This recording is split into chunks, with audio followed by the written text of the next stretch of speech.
So Pawan Kalyan గారు సముద్రంలోకి వస్తున్నారంటే అందరికీ ఒక భయం అయితే పట్టుకుంది. అంతకుముందు ఎప్పుడైతే హుటాహుటిన వెళ్ళి సీజ్ ద షిప్ అన్నారో అది వరల్డ్ వైడ్గా ట్రెండ్ అయిపోయింది అనమాట.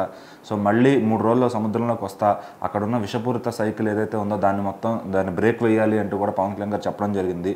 సో అసలు సముద్రంలో ఆయన ఏం కనుక్కున్నారు, దేని గురించి వెళ్ళబోతున్నారు? సో మనందరం కూడా చూసాం, నిన్న పవన్ కళ్యాణ్ గారు ఉప్పాడ తీర ప్రాంతం కానీ, అదేవిధంగా కాకినాడ కలెక్టరేట్ కానీ అక్కడ పర్యటించడం, అక్కడ మత్స్యకారులకు ఎలాంటి సమస్యలు ఉన్నాయి, వాటికి ఏ విధంగా పరిష్కారం చూపించాలి అనే దిశగా చాలా నిర్ణయాలు కూడా అక్కడికక్కడే ఆన్ ది స్పాట్ తీసుకోవడం జరిగింది. అసలు పవన్ కళ్యాణ్ గారికి సంబంధించి, కాకినాడకు సంబంధించి, ఉప్పాడకు సంబంధించి చాలామంది చాలా రకాలుగా అనుకున్నారు.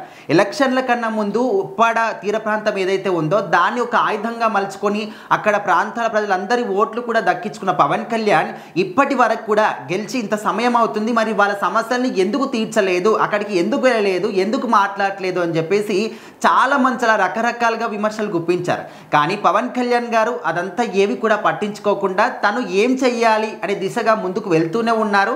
అంటే అక్కడికి వెళ్ళే మాట్లాడాలి, అక్కడికి వెళ్ళి చూసిన తర్వాతనే పరిష్కారం చూపాలి అంటే కాదు, ఆయన ఎక్కడ ఉన్నా కూడా అక్కడ ఉన్నటువంటి సమస్య గురించి ఆలోచిస్తూనే ఉన్నారు.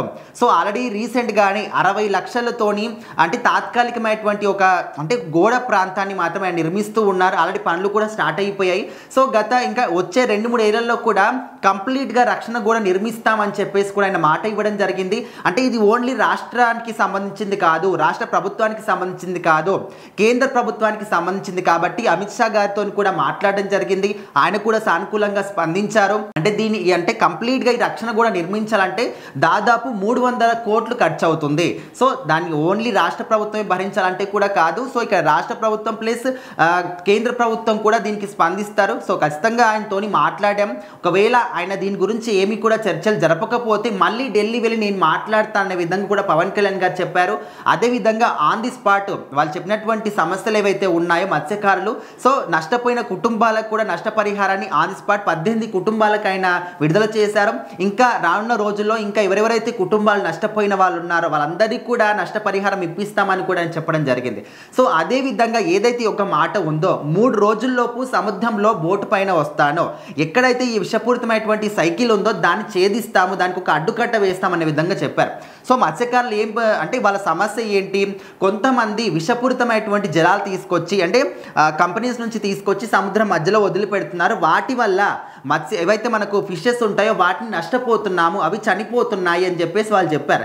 సో దాని కారణంగా మేజర్ వాళ్ళకు జీవనాధారం ఏంటంటే ఫిషెస్ని పట్టుకోవడం, వాటిని అమ్మడం కాబట్టి సో దాన్ని ముందుగా ఛేదించడానికి ఇప్పుడు వచ్చాను, మీరు నాకు చెప్పారు ఓకే, ఇంకా 3 రోజుల లోపల బోట్ పైన నేను ఇక్కడికి వస్తాను.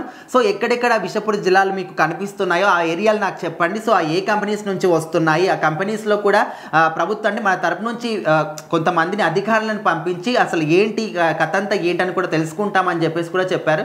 సో ఆల్మోస్ట్ మత్స్యకారులు ఏవేవైతే సమస్యలు చెప్పారో వాటన్నిటికీ కూడా పరిష్కారం చూపిస్తామని చెప్పేసి పవన్ కళ్యాణ్ గారు మాట ఇవ్వడం జరిగింది.